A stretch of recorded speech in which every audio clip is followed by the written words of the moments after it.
Rupa-rupanya sifat manusia ni yang berjaya, tak kiralah dia bangsa apa, dia daripada zaman mana, zaman dulu ke, sekarang ke dan sebagainya, ataupun tak kira dia ni di mana saja dia duduk, sama ada di Eropah ke, atau di Asia ke, ataupun di Asia Barat ke, tak kira.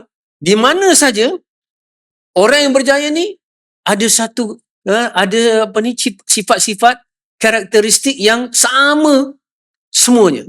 Sama je karakter dia. Tak kira dia bangsa. Ada 5. Yang pertama, orang yang berjaya ni jalannya agak cepat. Agak cepat. Okay.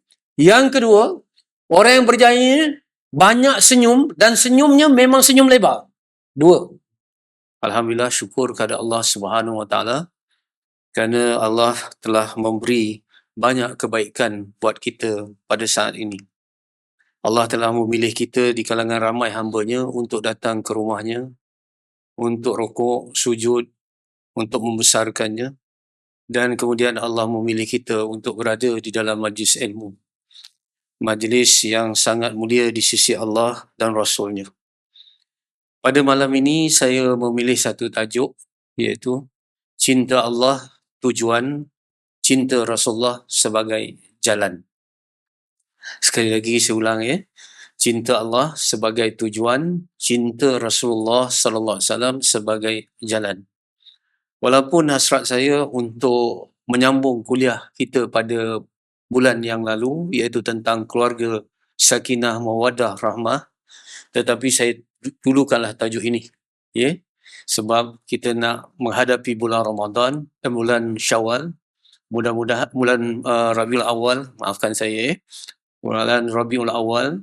Jadi kita menghadapinya dengan penuh persiapan, dengan penuh kecintaan, insya-Allah. Baiklah, pertamanya Rasulullah sallallahu alaihi wasallam apabila masuk ke dalam Masjid Nabawi ataupun masjid-masjid yang lain, dan ketika baginda sallallahu alaihi wasallam melihat dalam majlis, dalam masjid itu banyak majlis-majlis yang semuanya kebaikan. Ada majlis membaca Al-Quran, ada yang sedang berdoa, ada yang berzikir, dan ada majlis ilmu. Baginda sallallahu alaihi wasallam akan memilih untuk duduk di dalam majlis ilmu berbanding majlis-majlis yang lain. Walaupun majlis-majlis yang lain itu baik, tetapi Rasulullah sallallahu alaihi wasallam mengutamakan yang lebih utama. Baginda memilih untuk berada di dalam majlis ilmu atas 2 sebab. Sebab yang pertama, kerana ilmu itu adalah pemula segala kebaikan. Ilmu itu, kata Imam Ghazali rahimahullah ta'ala, adalah imam, manakala amal adalah makmumnya. Ilmu itu, subhanallah, adalah komunikasi pertama yang Allah Subhanahu Wa Taala lakukan kepada umat Nabi Muhammad sallallahu alaihi wasallam. Ayat Quran yang pertama bukan suruh zikir, bukan mendorong kita untuk solat, zakat dan sebagainya, tetapi ayat Quran yang pertama, Iqra, bacalah. Itu berkaitan dengan ilmu. Jadi ilmu ni lebih utama, dan insya-Allah ilmu yang benar-benar meresap ke dalam hati kita akan membawa kepada amalan. Itu yang pertama. Yang kedua, ini membuktikan Rasulullah sallallahu alaihi wasallam sangat tawaduk. Walaupun Al-Quran itu turun kepada baginda, walaupun hadis itu dituturkan oleh lidah baginda, tetapi sekiranya ada orang lain yang menyampaikan Al-Quran, ada orang lain yang menyampaikan Al-Hadis, baginda tidak akan teragak-agak untuk duduk dan menekuninya. Ketika Abdullah bin Ibnu Mas'ud membaca Al-Quran, baginda duduk dan mengenangnya sehingga mengalirkan air mata. Begitu juga kalau ada sahabat-sahabat lain yang mengajar Al-Hadis, baginda akan duduk dan tekun untuk mendengarnya dan mengikuti pengajian itu. Subhanallah, ini menunjukkan baginda sallallahu alaihi wasallam sangat tawaduk, dan apabila baginda tawaduklah, maka darjatnya ditinggikan oleh Allah Subhanahu Wa Taala. Pengajarannya ialah, pertama, Rasulullah sallallahu alaihi wasallam sangat mementingkan ilmu. Yang kedua, marilah kita meniru pribadi Rasulullah sallallahu alaihi wasallam yang sangat merendah diri dalam hidupnya. Hanya dengan itu insya-Allah Allah meninggikan darjatnya. Pertama, sebelum kita menyentuh tentang cinta Rasulullah sallallahu alaihi wasallam, marilah kita bincangkan dulu cinta yang utama dan pertama, iaitu cinta Allah Subhanahu wa taala. Bila kita menyebut cinta, ini bukanlah tajuk orang muda. Tetapi dalam Islam, cinta berada di tempat yang utama sehingga lebih 80 kali kalimah cinta dan kalimah yang berkaitan dengannya disentuh di dalam Al-Quran.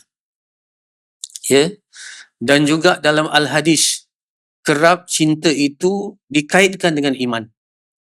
Kita lihat suruhnya dalam surah Al-Baqarah ayat 165, Allah Subhanahu wa taala berfirman, "Wallazina amanu asyaddu hubbalillah." Dan orang-orang beriman itu sangat cintanya kepada Allah. Dan ada hadis yang selalu kita dengar, qala Rasulullah sallallahu alaihi wasallam, la yu'minu ahadukum hatta yuhibba li akhihi ma yuhibbu li nafsihi.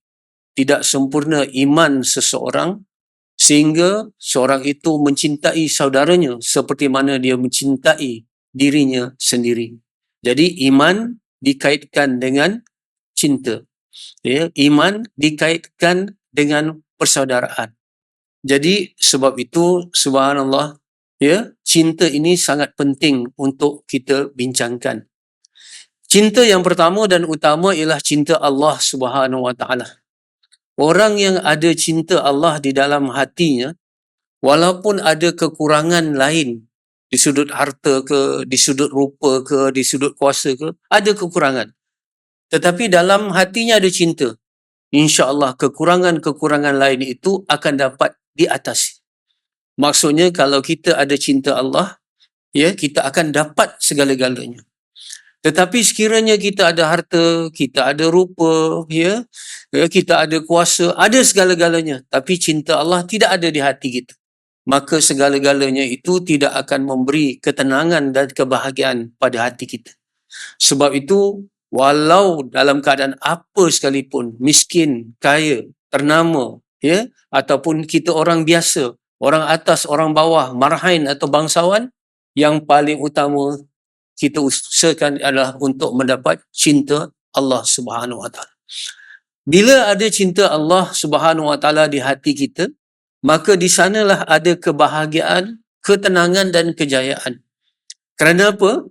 Bila ada cinta Allah di hati, terusir dua rasa dalam hati kita. Dua rasa yang ada di hati kita ini yang akan menghilangkan ketenangan, yang akan menghilangkan kebahagiaan kalau ada dua rasa ini. Rasa yang pertama ialah rasa sedih. Yang kedua, rasa takut. Bila ada rasa sedih dan ada rasa takut, maka subhanallah hati kita akan resah, hati kita akan gelisah walaupun kita ada segala-galanya. Kenapa saya katakan begitu? Kerana Allah Subhanahu wa taala menegaskan hati wali-wali Allah itu dalam firman-Nya, ala inna awliya Allah la khaufun alaihim walahum yahzanun. Sesungguhnya hati wali-wali Allah ataupun orang yang hampir dengan Allah itu tidak ada rasa takut dan tidak ada rasa duka cita. Tidak ada rasa takut, tidak ada rasa duka cita. Kalau kita lihat yang dikatakan duka cita ni sebab apa? Duka cita ni adalah atas perkara-perkara yang sudah berlaku. Misal kata kesedihan-kesedihan kita waktu kecil dulu, waktu kita ada tragedi-tragedi, ada trauma dan perkara-perkara yang sangat menekan jiwa kita, yang menyayat hati, yang telah pun berlaku tetapi kita ingat-ingat balik. Itu menimbulkan kesedihan. Ada orang sukar melupakan perkara-perkara yang pahit dalam hidupnya walaupun sudah berlaku. Jadi dia disengat dua kali lah. Satu ketika berlaku perkara itu, waktu dulu tu. Satu ketika dia mengenangkan semula. Bila dia kenang semula, hati dia jadi sayu, hati dia jadi sedih. Ya, sebab itu antara kelemahan manusia ialah kita tak dapat kadang-kadang melupakan benda yang kita nak lupakan. Perkara yang kita nak lupakan, kita tak dapat lupakan. Perkara yang kita nak ingat, kita tak dapat ingat pula. Ini yang dikatakan trauma dalam kehidupan kita. Jadi, bila ada kesedihan atas masa lampau, bagaimana ya cinta Allah boleh mengubahnya? Bila ada cinta Allah, kita akan ucapkan Alhamdulillah. Walaupun pahit, walaupun pedih. Kenapa kita kata syukur ya kepada Allah, segala puji bagi Allah? Sebab walaupun pedih, walaupun pahit, kita sudah ambil pengajarannya, kita sudah ambil hikmahnya. Subhanallah, pahit itu jadi ubat apabila kita sebutkan Alhamdulillah. Segala-galanya daripada Allah Subhanahu Wa Taala. Ibnu Athaillah As-Sakandari menegaskan bahawa Allah tidak mencabut rasa sayangnya kepada hambanya ketika Allah menguji dia. Allah tak cabut rasa sayang. Jadi artinya Allah menguji kita dengan sayang. Walaupun pedih, walaupun sakit, tetapi ada kebaikan yang Allah nak berikan. Sebab itu pada kesedihan masa lampau, ucapkan Alhamdulillah. Ini penting. Dan ini hanya mampu dilakukan apabila ada cinta Allah di dalam hati kita. Yang kedua, rasa takut. Kalau rasa sedih itu atas past tense, perkara yang sudah berlaku, tetapi rasa takut atas perkara yang akan berlaku. Akan berlaku. Subhanallah, kadang-kadang kita duduk ni, kita rasa risau. Usia kita dah tua macam ni, tanggungan masih ada, tenaga makin kurang, beban makin berat, apa nak berlaku tahun depan, apa nak berlaku akan datang. Macam mana anak-anak aku ni, bila aku dah tua, dia ingatkan aku ke ataupun dia dilupakan? Ya, kalau kita tua ni, sindrom empty nest berlaku ni. Empty nest apa? Kosong sarang rasa rumah, ya, kita berdua dengan isteri, anak-anak dah pergi, macam mana akhirnya hidup. Jadi bimbang, takut pada masa akan datang. Takut pula dalam keadaan ekonomi yang menekan ni, macam manalah agaknya, mampu tak aku membesarkan anak-anak. Ni yang muda pula. Anak-anak berderet ni 5-6 orang, boleh tak aku cover kehidupannya? Macam mana aku boleh tampung tak? Ya, pada masa akan datang, boleh tak bagi pelajaran dia? Macam mana aku boleh hidup? Boleh tak aku bayar sewa rumah? Boleh tak? Macam-macam. Jadi, takut pada masa akan datang. Subhanallah, orang yang ada cinta kepada Allah, dia boleh ucapkan perkara akan datang dengan insya-Allah. Kalau yang berlaku dengan Alhamdulillah, kalau yang akan berlaku insya-Allah dengan izin Allah akan baik. Ya, selalu kita dipujuk oleh sebuah hadis kudusi yang selalu kita dengar. Ana inna zanni abdi bi, kata Allah. Aku ni mengikut sangka hamba-Ku.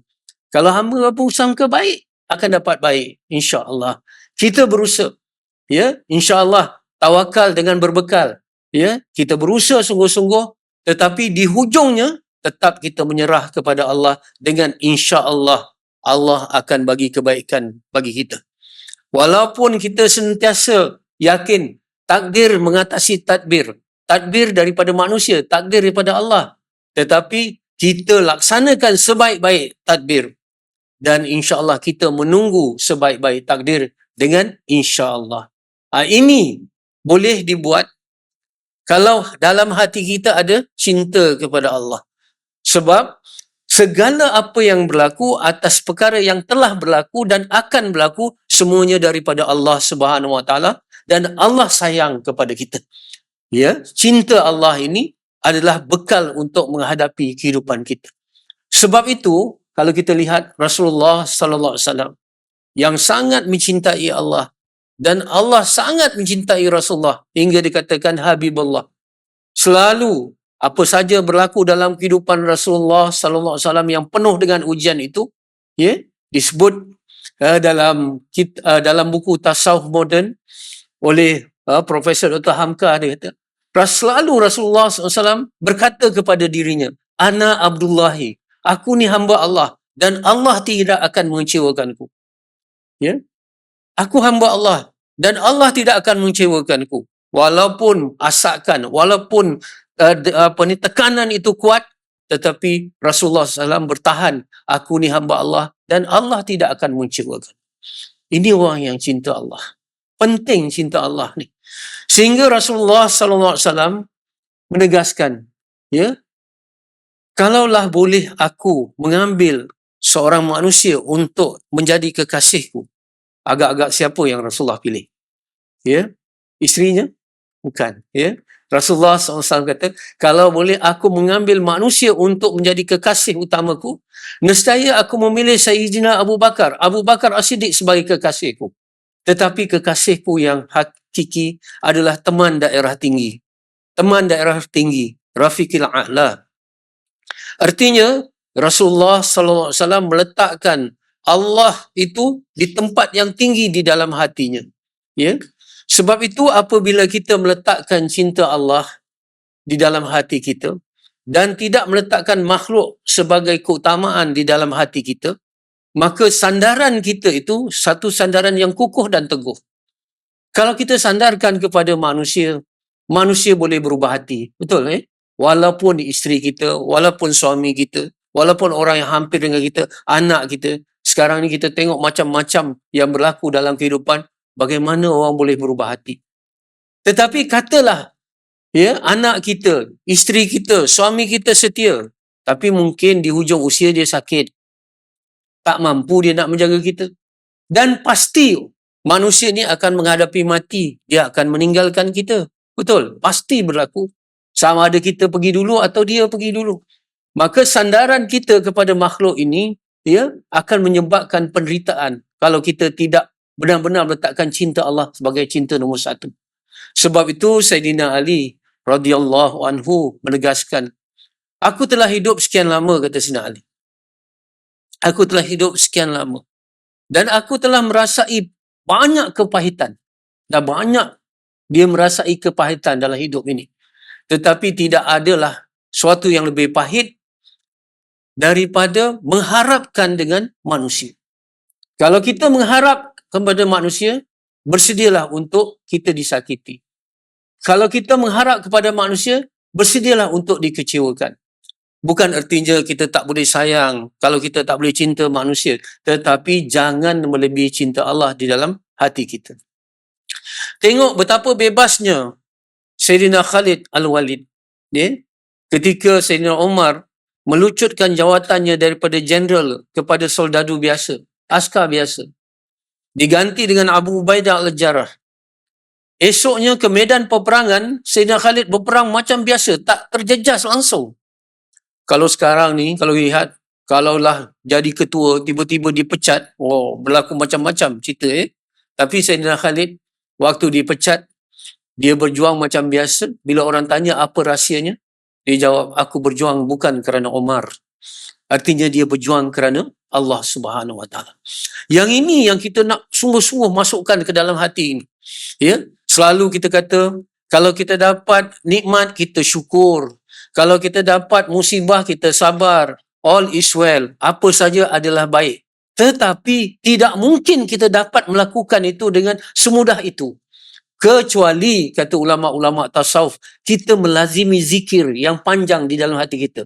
Zikir yang banyak dalam hati kita. Artinya, bila hati kita berzikir dengan banyak, barulah mampu kita bersyukur atas nikmat yang datang, kita sabar atas musibah yang berlaku. Dan orang yang ingat Allah ialah orang yang cinta kepada Allah.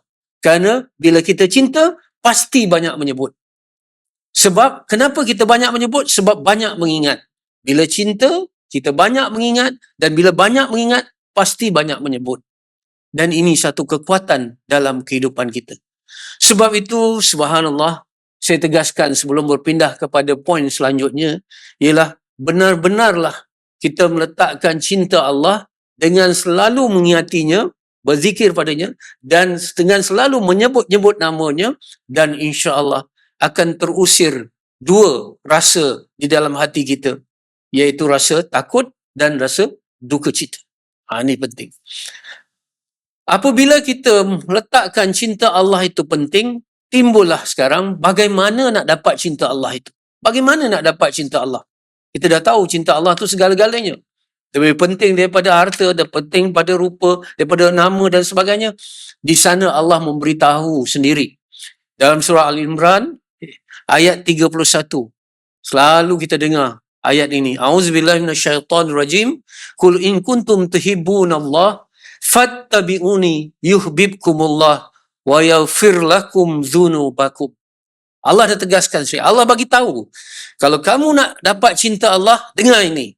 Apa dia? Katakan wahai Muhammad kepada umatmu, jika kalian benar-benar mencintai Allah, maka ikutlah aku Muhammad. Nescaya Allah akan mencintai kalian dan mengampuni dosa kalian. Di sini menjawab tajuk kita. Cinta Allah itu tujuan. Kalau kita nak sampai kepada cinta Allah tu, maka ada jalannya. Satu-satunya jalan untuk kita mendapat cinta Allah ialah dengan mencintai Rasulullah sallallahu alaihi wasallam.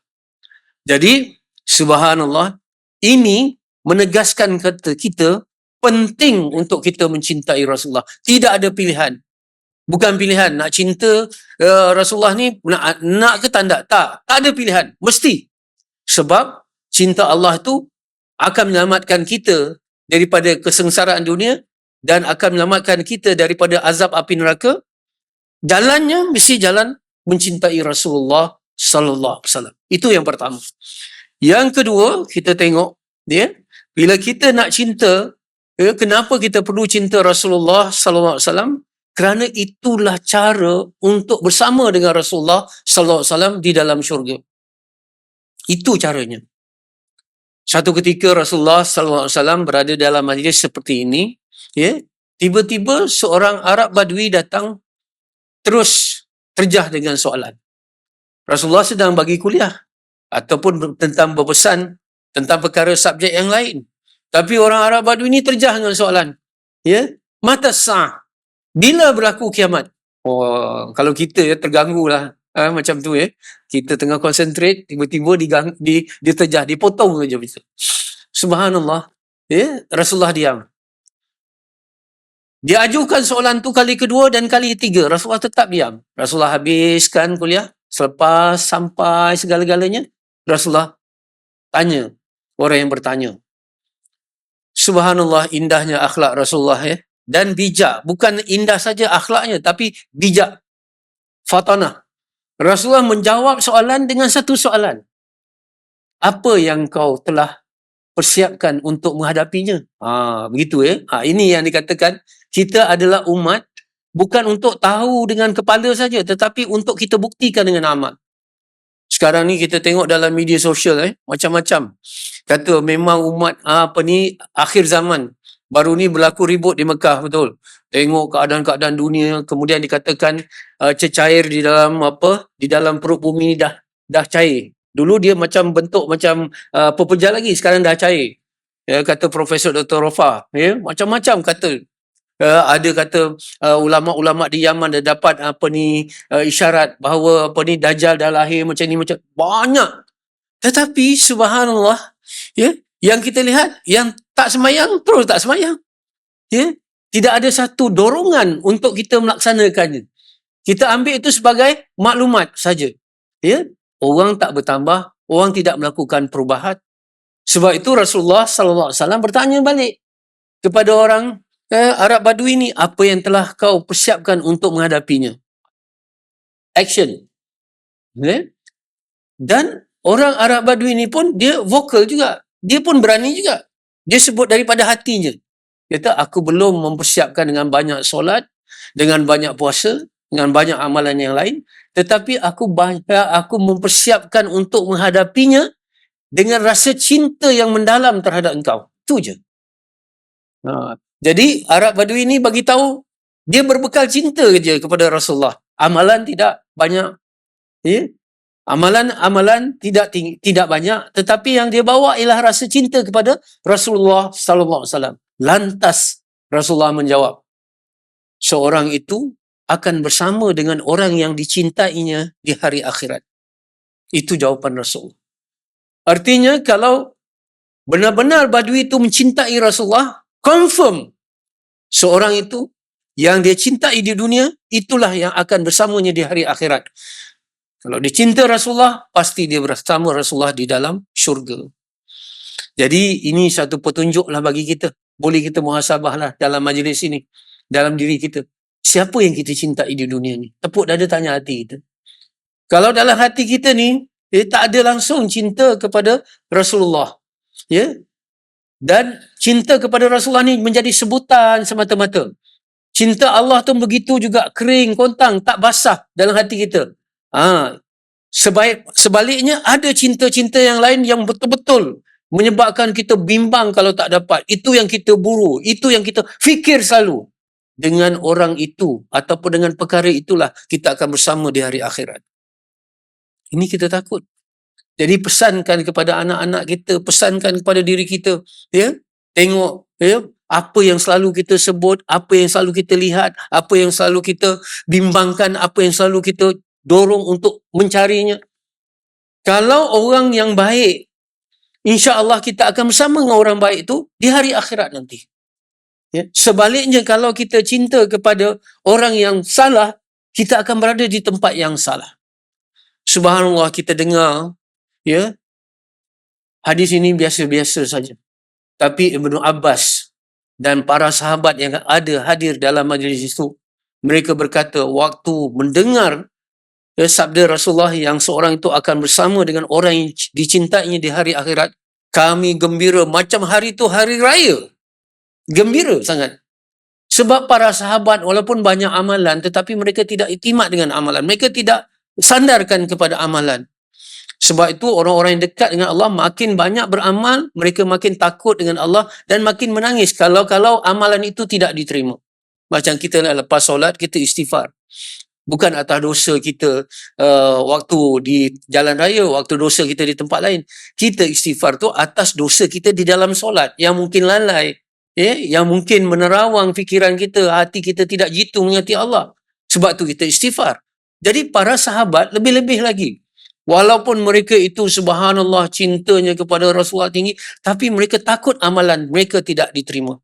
Tetapi bila Rasulullah kata siapa yang cinta itu bersamanya dengan di akhirat nanti, wah, mereka gembira sebab mereka benar-benar mencintai Rasulullah sallallahu alaihi wasallam.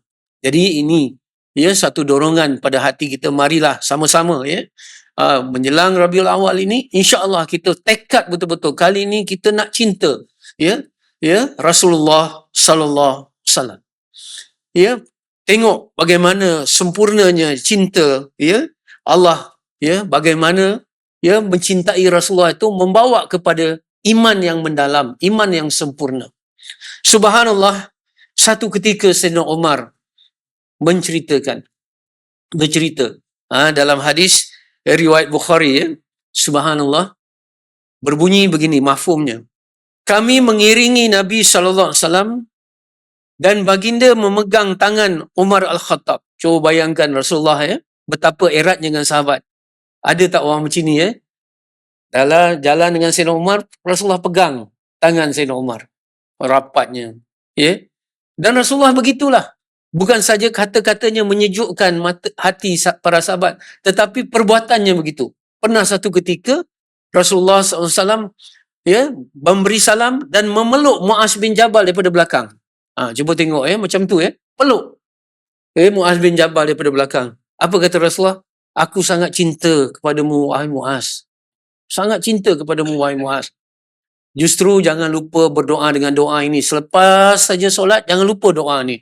Terus dibagi buah kepada cinta itu ataupun cendera hati atas cinta itu. Allahumma a'inna ala zikrika wa syukrika wa husni ibadatik. Itu yang Rasulullah bagi. Baik. Kembali kepada Sayyidina Umar yang dipegang tangannya oleh Rasulullah sallallahu alaihi wasallam. Ya. Kemudian Sayyidina Umar sangat terharu dengan perbuatan Rasulullah pegang tangan dia. Kemudian Umar berkata kepada Nabi sallallahu alaihi wasallam, "Wahai Rasulullah, sesungguhnya engkau sangat aku cintai, melebihi apapun kecuali diriku sendiri." Sayyidina Umar buat pengakuan, buat confession.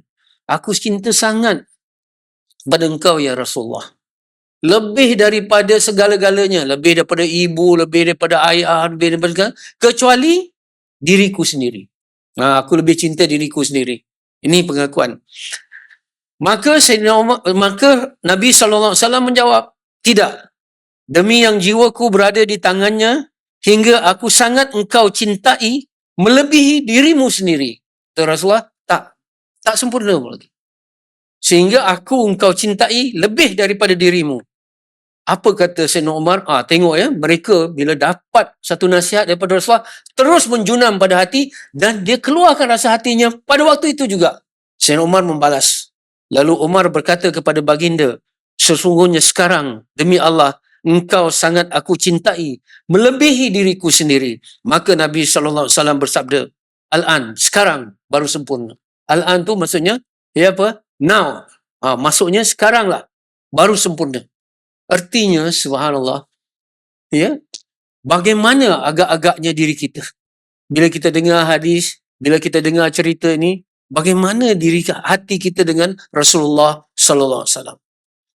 Ini satu muhasabah, ya. Dan sesungguhnya, ya, kadang-kadang kita berselawat. Baru ni saya tulis dalam Facebook saya, ada dua cara kita berselawat. Satunya, hasil cinta kita berselawat. Betul lah? Cinta kita kepada Rasulullah menyebabkan kita berselawat. Cinta menyebabkan kita ingat dan kita menyebut. Tetapi ada cara yang kedua. Yang ini orang baru nak belajar cinta. Tadi cinta yang sempurna. Cinta Rasulullah, selawat. Tapi cinta yang baru belajar, macam kita berselawat untuk cinta. Boleh faham? Kita berselawat. Kita tahu Rasulullah wajar kita cintai. Tapi hati kita ni belum jatuh lagi. Tidak sepenuh. Ya? Jadi akhirnya kita kata, marilah kita banyakkan selawat supaya selawat ini menyebabkan kita cinta kepada Rasulullah. Dia berbeza dengan orang yang cinta Rasulullah dan berselawat. Tapi apapun keadaan kita, sama ada yang pertama atau yang kedua, yang penting banyak berselawat. Dah masuk waktu dah? Belum, Lagi 2 minit. Ya? Jadi, orang kata love is a verb, bukan love not a word. Ya? Cinta itu adalah tindakan. Cinta itu bukan lisan, lidah semata-mata. Tetapi dalam mencintai Rasulullah, dua-dua kena buat. Love is a word. Love, cinta kepada Rasulullah adalah lisan. Banyak berselawat. Love is no verb. Love, cinta adalah tindakan. Ikut sunnahnya. Nanti kita tengok bagaimana kita nak mencintai Rasulullah dengan 5 ataupun 4 cara yang utama. Ini, kata. Subhanallah, mencintai Rasulullah sallallahu alaihi wasallam juga adalah jalan untuk mencapai kejayaan di dunia. Kejayaan akhirat memang tak dapat kita nafikan. Memang untuk dapat kejayaan akhirat mesti cinta Rasulullah. Tapi untuk dapat kecemerlangan, kejayaan di dunia pun perlu kita cinta kepada Rasulullah sallallahu alaihi wasallam. Baik, ada 5 ciri orang yang berjaya mengikut kajian ahli psikologi dan juga pakar-pakar motivasi. Ahli-ahli psikologi ni dia mengkaji sifat manusia. Rupa-rupanya sifat manusia ni yang berjaya, tak kiralah dia bangsa apa, dia daripada zaman mana, zaman dulu ke, sekarang ke dan sebagainya, ataupun tak kira dia ni di mana saja dia duduk, sama ada di Eropah ke, atau di Asia ke, ataupun di Asia Barat ke, tak kira. Di mana saja, orang yang berjaya ni ada sifat-sifat karakteristik yang sama semuanya. Sama je karakter dia. Tak kira dia bangsa. Ada 5. Yang pertama, orang yang berjaya ni jalannya agak cepat. Agak cepat. Yang kedua, orang yang berjaya banyak senyum dan senyumnya memang senyum lebar. 2. Ini kajian ni. Dan yang ketiga, orang yang berjaya ni dah masuk kita bagi laluan untuk azan, insya-Allah. Bukan saja kejayaan di akhirat, tetapi untuk mencapai kejayaan di dunia pun dengan cara mengikut Rasulullah sallallahu alaihi wasallam. 5 sifat ataupun karakter orang yang berjaya. Yang pertama, jalan agak cepat. Yang kedua, sentiasa ataupun sering tersenyum dan senyumnya lebar. Ini hasil kajian. Yang ketiga, intonasi suara apabila berkomunikasi sesuai dengan majlis atau sesuai dengan sasaran yang sedang dihadapinya. Yang keempat, sentiasa mempunyai hubungan mata yang mesra dengan orang yang sedang dihadapinya. dan yang kelima sangat mencintai ilmu. Ini 5 orang yang karakter orang yang berjaya. Apabila kita melihat sirah Rasulullah sallallahu alaihi wasallam dan apabila kita mengkaji Syama'il Muhammadiyah, iaitu sifat Rasulullah sallallahu alaihi wasallam, maka kelima-lima ini ada pada diri Rasulullah sallallahu alaihi wasallam. Jalannya laju, agak laju. Sebab tu dikatakan Rasulullah tu apabila berjalan dia seolah-olah menuruni bukit. Dia momentum dia agak laju. Kenapa? Orang yang berjaya ni jalan dia agak laju kerana dia mission driven. Orang yang ada misi, orang yang ada tujuan ni berbeza dengan orang yang tidak ada tujuan. Dia ada job list dia, ada target dia. Dia ada perkara-perkara yang nak dicapai dalam hidup. Sebab itu hidupnya, minta maaf dia betul-betul mengatur hidupnya, apa yang nak dicapai hari ini, apa yang nak dibuat pada hari ini. Kalau orang yang begitu, jalan dia agak laju. Tapi orang yang lenggang kangkung, santai, gemalai, yang ini orang kata tak ada apa-apa. Hidup dia, subhanallah, kadang-kadang bangun waktu pukul 10 bangun pagi. Baru bangun daripada tidur. Nak pergi bilik air, ambil remote control, buka TV, tengok TV. Tak pergi bilik air. Lepas tu kawan telefon, nak ajak keluar, dia pun keluar. Hidup dia tak ada perancangan. Sebab tu, subhanallah, tidak ada, orang kata, tidak ada macam fokus dalam hidupnya. Tak serius dalam hidup. Rasulullah sallallahu alaihi wasallam ada target. Sebab itu jalan Rasulullah agak laju. Sebab itu kita mesti, subhanallah, mengatur hidup kita. Kalau dalam esok, misalnya kata ada job list kita nak buat apa dah. Apa yang kita nak capai esok dah ada. InsyaAllah kita atur jadual kita dari jam ke jam dan sebagainya, kita tidak akan buang masa. Itu satu. Yang kedua, kita tengok Rasulullah sallallahu alaihi wasallam banyak senyum dalam hidup.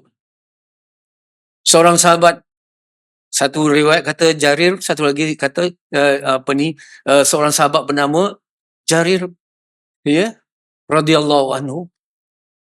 Dia buat satu pengakuan. Semenjak dia masuk Islam dan bertemu dengan Rasulullah, tidaklah aku bertemu dengan Rasulullah sallallahu alaihi wasallam melainkan baginda dalam keadaan tersenyum. Jadi Rasulullah ni banyak tersenyum dalam hidup dia. Sebab itu kalau kita tengok dalam kajian psikologi, kalau kita masam, hormon yang dirembeskan ialah hormon kortisol. Hormon ini akan menyekat perkembangan idea, kreativiti kita, benda-benda yang baik nak masuk dalam fikiran kita. Hormon tu namanya kortisol. Kalau kita banyak senyum, hormon yang dirembeskan ialah endorfin. Saya kata, ini kajian sains lah. Subhanallah, Rasulullah sallallahu alaihi wasallam adalah insan banyak tersenyum. Kenapa baginda banyak tersenyum? Kerana senyum ni terbahagi pada dua. Satu, senyum kerana kita gembira. Itu biasalah fitrah. Kalau kita suka, kita senyum. Tetapi ada senyum yang kedua. Yang ini menyebabkan kita banyak tersenyum. Ialah senyum untuk menggembirakan orang lain. Ini yang kata Rasulullah, senyum depan sahabatmu ataupun saudaramu, satu sedekah.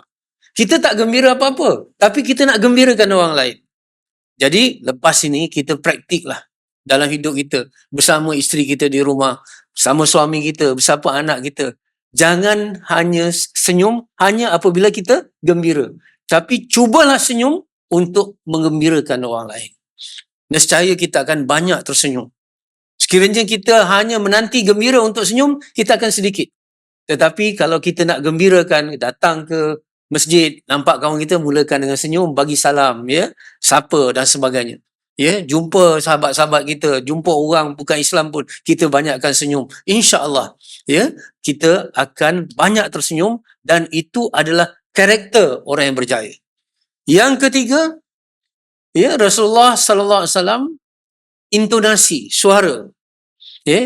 Intonasi suara, nada suara Rasulullah sallallahu alaihi wasallam sangat sesuai dengan keadaan ataupun apa yang sedang baginda hadapi. Kalau kita tengok dalam Syama'il Muhammadiyah, dia tengok ringkasannya oleh Imam Tirmizi dan sebagainya. Rasulullah ketika di atas mimbar memberi khutbah, suara Rasulullah sangat lantang.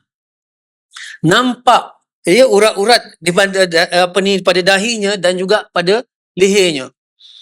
Bila sampaikan khutbah, rasanya tak ada orang yang mengantuk bila dengar khutbah Rasulullah, sebab intonasi sangat tinggi.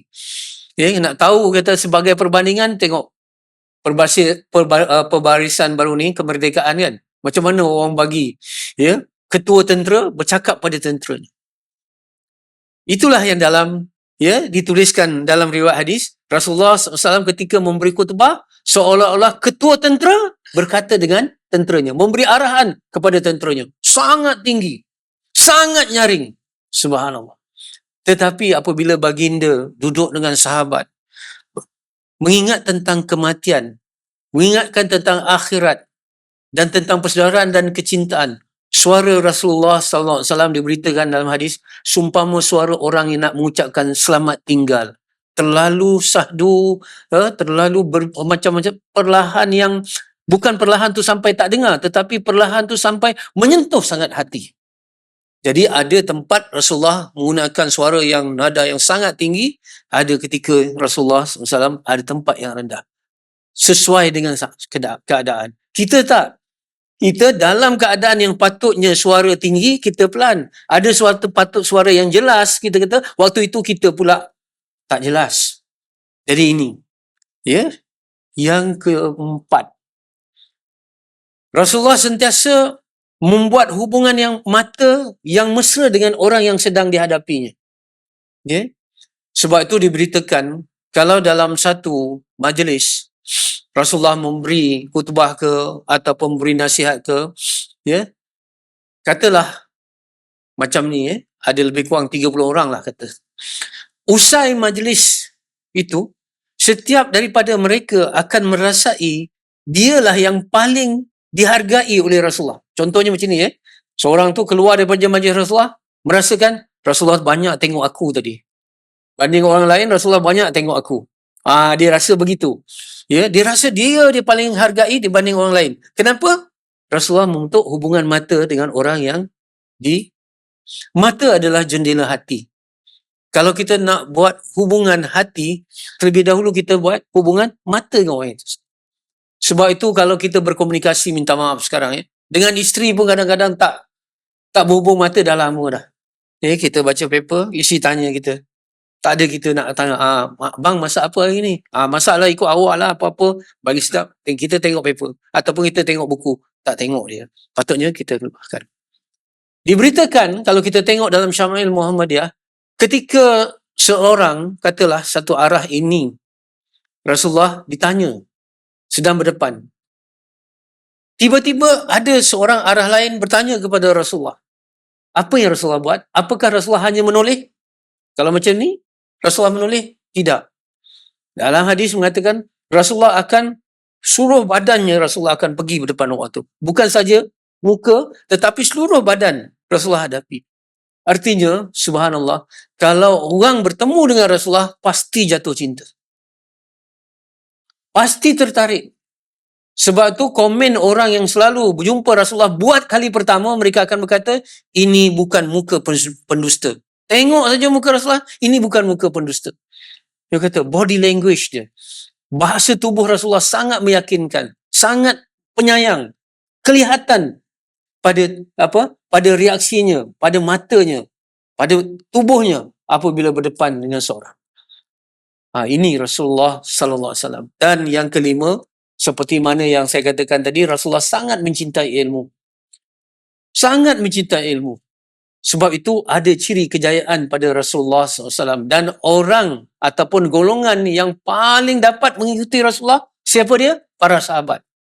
Sebab tu para sahabat bukan saja dapat mencetuskan tamadun di sudut kerohanian. Orang jadi baik, suami jadi penyayang, isteri jadi setia, pemimpin jadi adil, rakyat jadi taat. Contoh, majikan jadi orang yang adil, pekerja jadi pekerja yang baik. Bukan itu saja, tetapi para sahabat telah mengasaskan satu tapak bagi tamadun material dan fizikal yang bagus. Sehingga sampai ke kemuncak masa Bani Abbasiyah, waktu itu tamadun fizikal dan material bangun di dalam dunia Islam. Kenapa? Kerana para sahabat mengikut jejak Rasulullah, satu tapak satu dapat, tak sipi pun. Sehingga ada dikatakan dalam riwayat Hayatus Sahabah, bagaimana seorang sahabat apabila sampai satu tempat, dia berpusing, berkeliling satu tempat.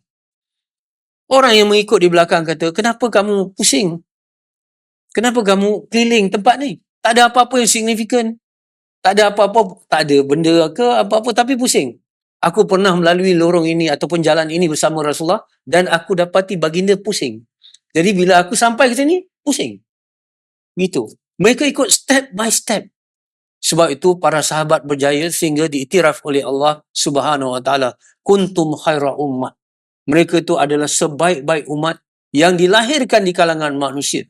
Sehingga kalau kita tengok the unique generation of Al-Quran, generasi yang paling unik, sehingga dikatakan kalau tak ada mukjizat pun, pribadi sahabat tu dah meyakinkan bagaimana kerasulan Rasulullah sallallahu alaihi wasallam. Kalau mukjizat tak ada. Ini kata Dr. Fatah Gudah dalam 40 cara Rasulullah mendidik. Dia kata kalau tak ada mukjizat pun, pribadi para sahabat yang dibentuk oleh Rasulullah pun boleh meyakinkan orang tentang kehebatan pendidikan Rasulullah sallallahu alaihi wasallam. Saya kira ini kita berhenti di sini, insya-Allah kita akan sambung. Kita akan sambung kepada 3 kuliah bagaimana integriti dan juga kompetensi Rasulullah SAW membina tamadun. Nanti kita akan bincang bagaimana cara kita nak mencintai Rasulullah SAW. Kita akan bincang pada bulan yang akan datang sampailah kepada bulan Rabiul Awal. InsyaAllah kita akan sebut satu demi satu tentang Rasulullah SAW. Sekiranya ada kebaikan itu datang daripada Allah, sekiranya ada, ambillah. Pasti ada kekurangan dan kelemahan daripada saya sendiri. Saya mohon ampunan maaf. Wabillahil hidayah wa taufiq. Assalamualaikum warahmatullahi taala wabarakatuh.